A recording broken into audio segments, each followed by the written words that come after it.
city tour. So first of all, let's get acquainted. My name is Myroslava. I will be your guide for today's tour.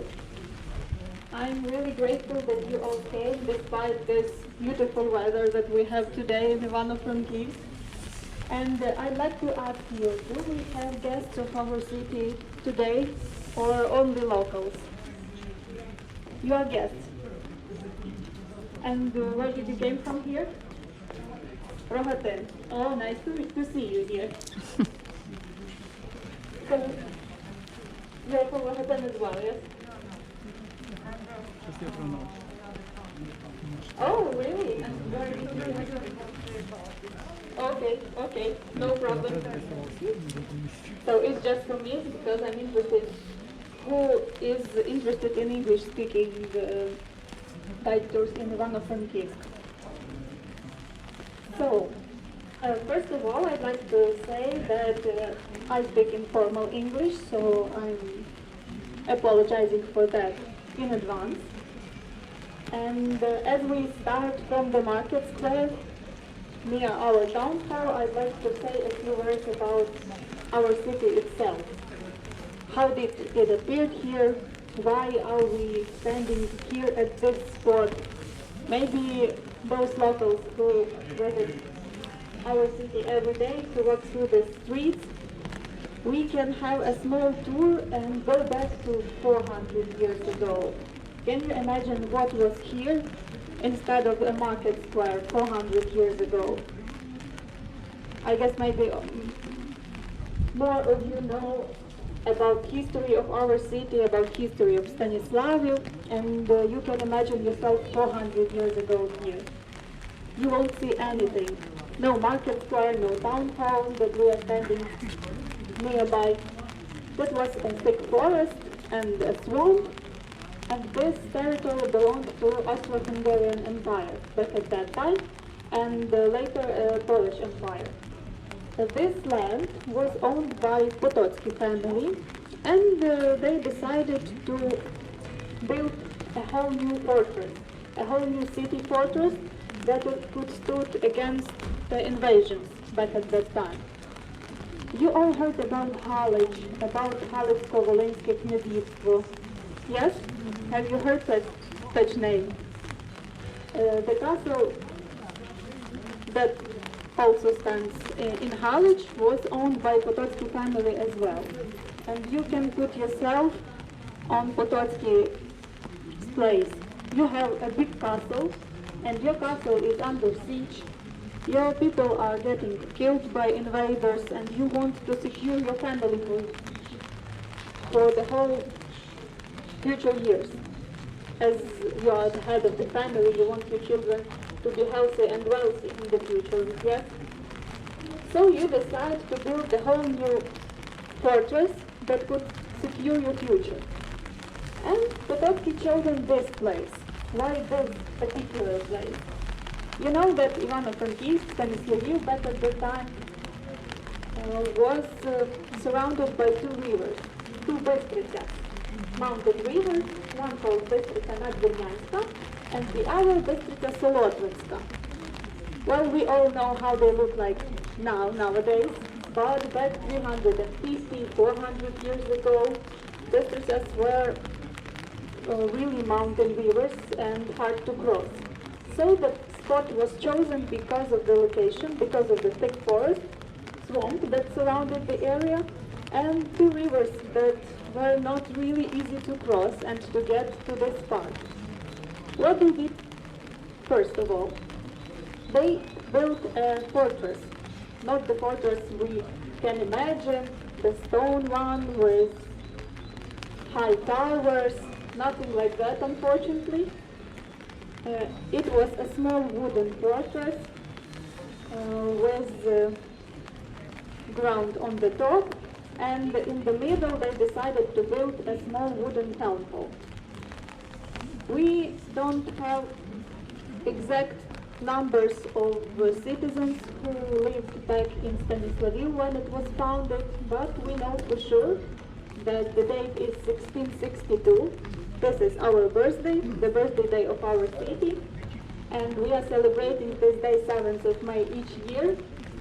So those of you who visit our city for the first time, I'm inviting you for our birthday party because locals know and the guests, I think, will be interested in our festivals that are held during this festive. So, you know that Potocki wanted to secure their family, built the whole new city, brand new city, built a town hall in the middle of it, and you know, they were right. Because in 1676, really Turks came to the fortress, and they were shocked because they didn't know that such city existed back at that time. They stopped near the city, and our city wasn't taken in 1676.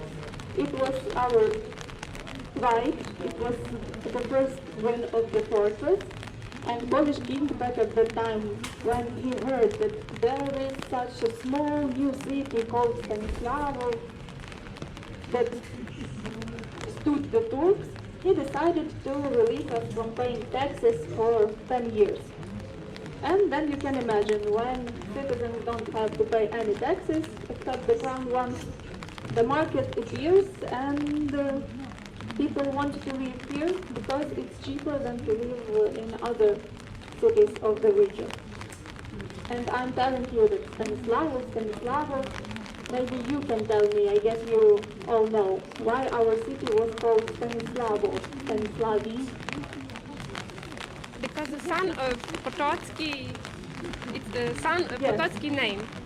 Yes, the founder of the city, the founder of the city name is Andrzej Potocki, Andrew Potocki in English, Andriy in Ukrainian, and there are two different versions why our city was named Stanislavi. After his elder son Stanislav, and you are correct, and there's another version that Andrew's father also named was Stanislav Rivera Potocki. I guess we won't know for sure after whom he named the city. Maybe when the father visited the city, he told him, well, you see, I built the city for you, and when the son was behaving not so well, he told him, you see, Stanislav, I built this city especially for you, so be a good man and raise up. Well, who knows, but the city's name was Stanislavo, and when in 1672 this market square appeared, there were two main nationalities that inhabited our city. It was Ukrainians and Polish. A few years later, Andrzej Potocki invited Armenians to live in our city. Most of them moved from Tismanica. It is a small city nowadays, 10 kilometers from contemporary Ivano-Frankivsk. Armenians were very good with making different crafts out of leather, sorry. And he wanted to make his market the biggest and the cheapest in the whole region. So Armenians were the first ones who inhabited our city after Polish and Ukrainians. And afterwards, when Jews heard that there are no taxes to pay in our city, of course they wanted to move here and to build their first shops inside the market square. So the square we see right now in front of us is a bit different than in 1662. Yet still we have many buildings preserved, but they are preserved at the end of 19th, beginning of the 20th century. And the town hall, well, I guess you all had an opportunity to watch over the town hall. The one we are standing near now was built in the 20th century. It's one of the youngest town halls in the whole Ukraine, and it is very unique. You know, our town hall is the only town hall in the whole Ukraine that was never used as a place to help the government. So no town hall itself was inside this building. The first one we mentioned, 1662, a wooden one. The second was partly wooden, partly stone rock.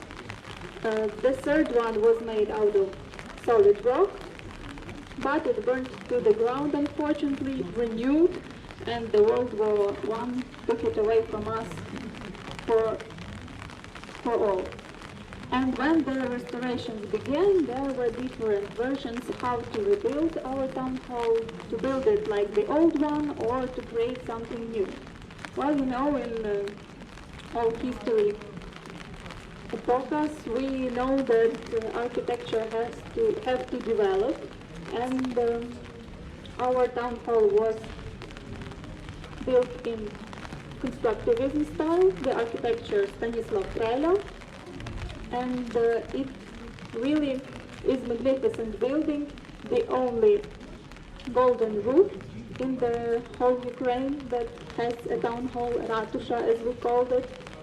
And if there is someone that hasn't been on our observation deck, I really recommend to do it, because you know, back a few years ago we didn't have an opportunity to visit an observation deck on the top of the town hall, and our tourists had to visit the legend building left of you.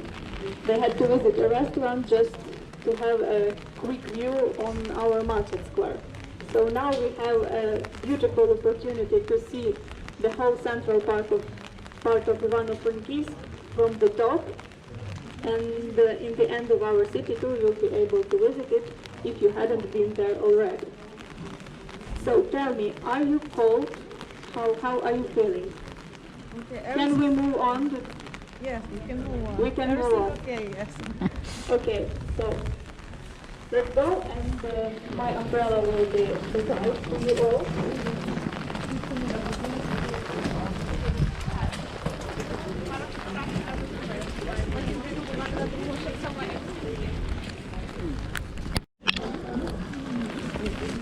There's a spot that you can hide from the rain.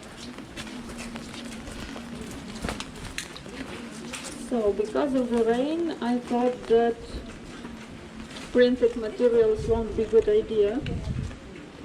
So I have some pictures for you of our old town hall. I'd like to show you. So in different literature you can find different epostasis of our town hall. This was the third or the fifth, the one made out of solid rock that I told you about. And here you can see the difference between the previous town hall and the one we have right now. And maybe you will ask me why we are standing right here in the middle of the rain. Well, first of all, there is no monument to Ivan Franko in the middle of the town, in the old town near the market square. So I'd like to show you the monument of Ivan Franko and his second love, Józefa Frankowska. Because of the rain, it's not so very easy to look at it. It's located high at the fifth floor. On the right you can see Ivan Franko, and on the left is Józefa Frankowska. That you see that they are trying to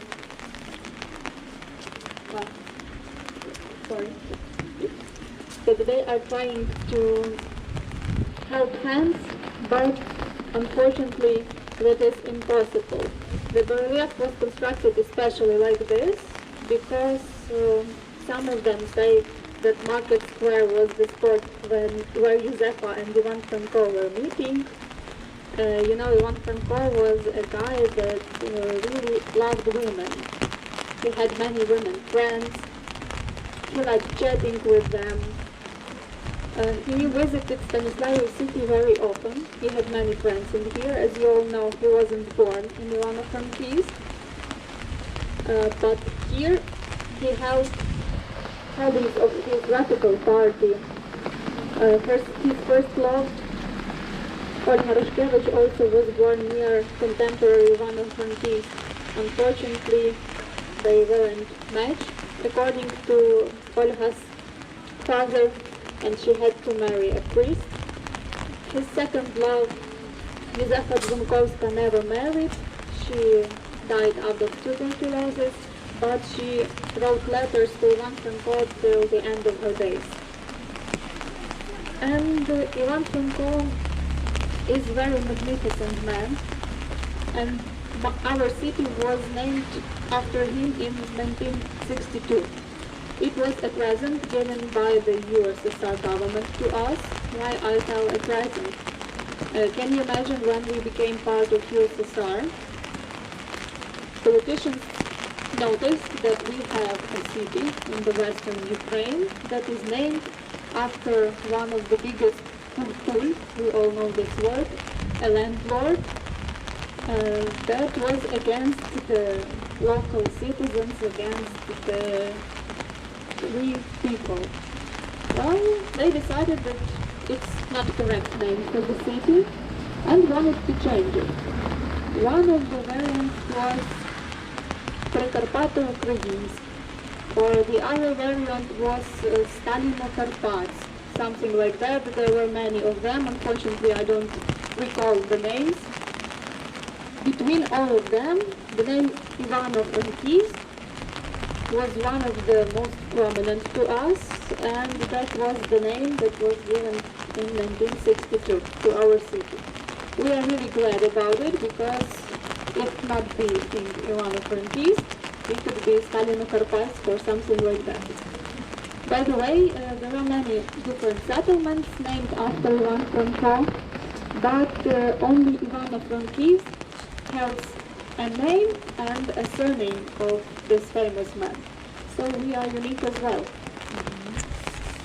Also, as we are standing here at the market square, down the street, Haliska Street, was located one of the main gates to our city, the Haliska Gate. We had two of them, Haliska Gate and Tesmanetska Gate, and a small one called Armenian Gate, but it was a pedestrian. If you wanted to drive into the city, you could only use two of this. Unfortunately, we don't have Tesmanetska or Halitska Gate anymore, but we have an installation in the basement of Galleria and Trade Center. By the way, many citizens of Ivano-Frankivsk never even knew that such installation existed in the basement. So if you hadn't been there yet, you can visit and see the installation, how the architecture of the building thought that gate looked like. Why it was installed down there? Because underneath our town hall we have a few labyrinths that connect the town hall with Virgin Mary Cathedral, and three others which we don't know for sure where they are ending. One of which is connecting the town hall with maybe Bystrica outside the city back at the time, and the labyrinths go underneath the building that stands in front of you. So it's a reminder that we had such labyrinths and that citizens won't forget about them. So let's go. So we are here near the Virgin Mary's Cathedral, Roman Catholic Cathedral. By the way, this is the oldest building in our city, a contemporary art museum. If someone hadn't been inside the art museum, I'd like to show you how it looks like.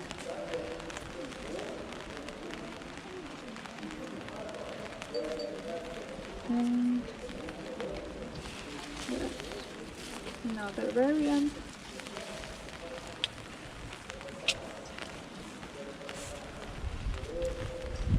Except the exhibition, you also can watch concerts that are held sometimes in the art museum.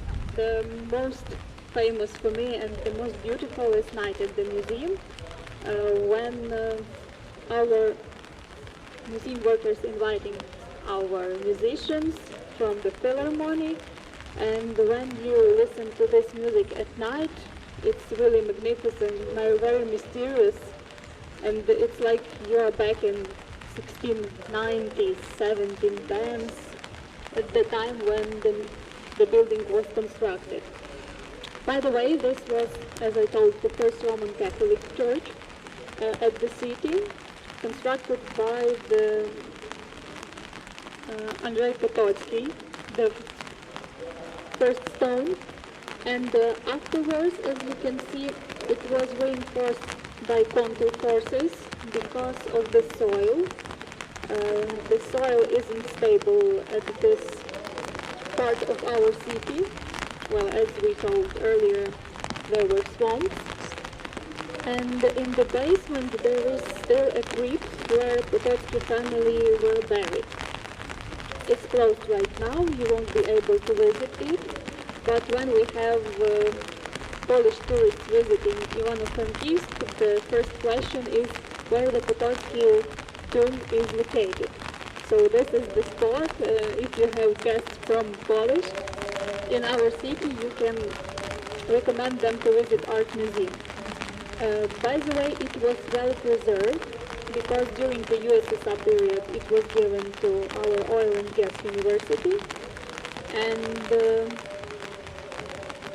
when we became an independent Ukraine, if I recall correctly, maybe you can correct me, it became an art museum of Prikopetya. Plus, in the basement in the crypts is buried Stanislav Pototsky, the one that someone told me the city was named after, the son of Andrei Pototsky. A few years before he died, he brought to our city, to Stanislav, St. Vincent's. I forgot the English variant of the word. Mości. Maybe Natalie can correct me. I'm sorry, it's been such a long time since I've had an English-speaking group. Yes, it's really true because of the old quarantine. And we had pilgrims in our city as well. They visited us very often. And first of all, they wanted to see St. Vincent's Moshi, I'll Google it sooner, and pray for them. Afterwards, when in 1683 was a huge battle near the Vienna, our Stanislav Pototsky was a participant and he died during that battle. He was buried in the crypts, and this is the man that our Austrian guests are asking about, because his heart is buried in Austria, in Vienna, and his body lays underneath this beautiful building.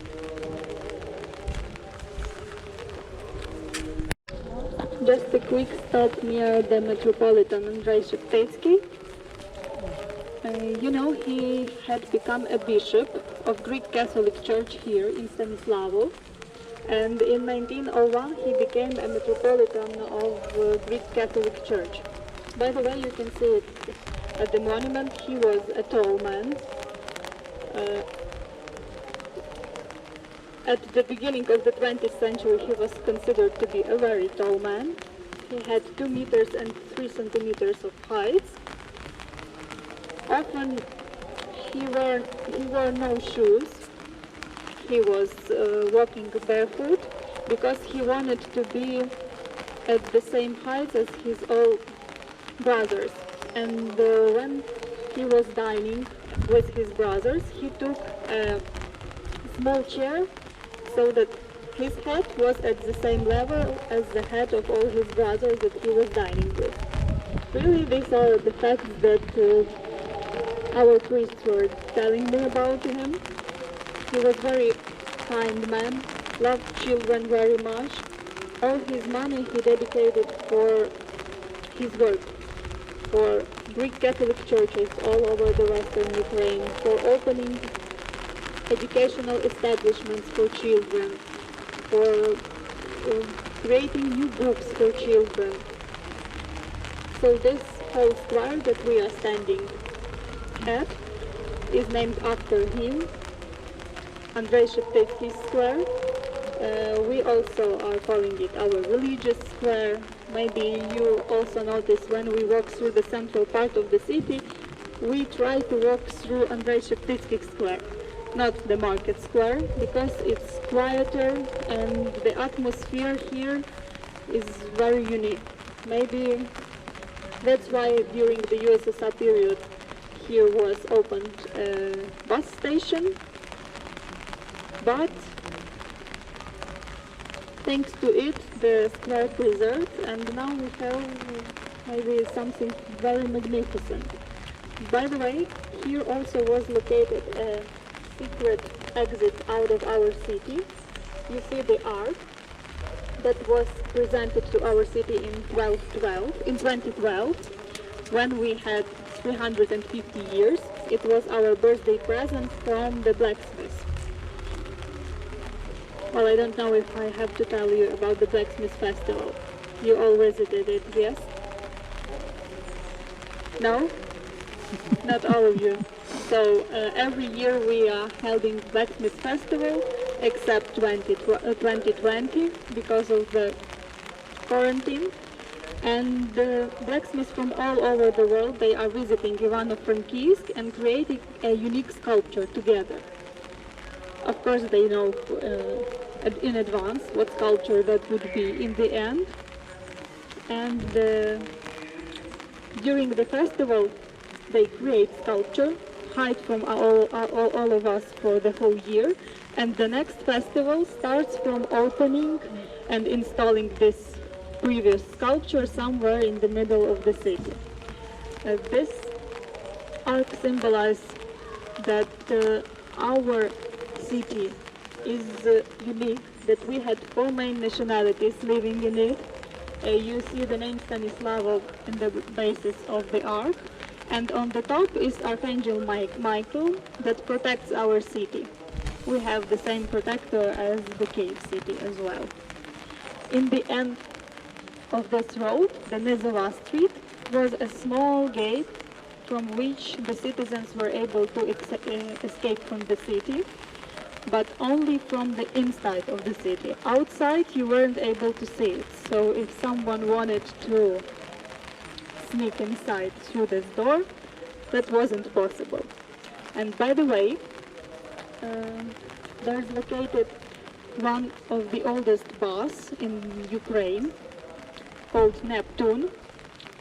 Why is it interesting except that it is the oldest?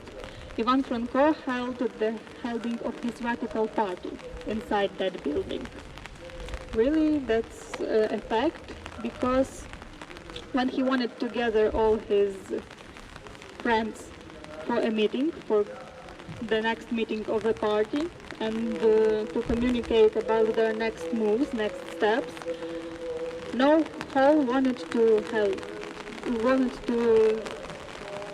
such an event inside. And the bus was a public place. It couldn't say no to them, so they used it as a small place to hold the next holding of a radical party.